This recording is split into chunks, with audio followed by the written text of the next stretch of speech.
আপনিও চাইলে এই রকম লোভনীয় পুডিং তৈরি করতে পারেন। একটি পাত্রে ক্যারামেল তৈরি করে নিলাম। 2টি ডিম, চিনি এবং ভ্যানিলা এসেন্স ভালোভাবে মিশিয়ে নিতে হবে। 2 কাপ দুধ নিয়ে ডিমের সাথে ভালোভাবে মিশিয়ে নিতে হবে।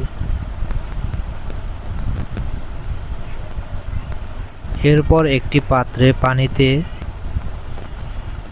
5 থেকে 10 মিনিট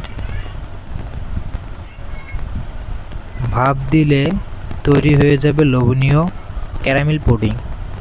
পুডিংটি দেখতে যেমন সুন্দর, খেতেও তেমন সুস্বাদু।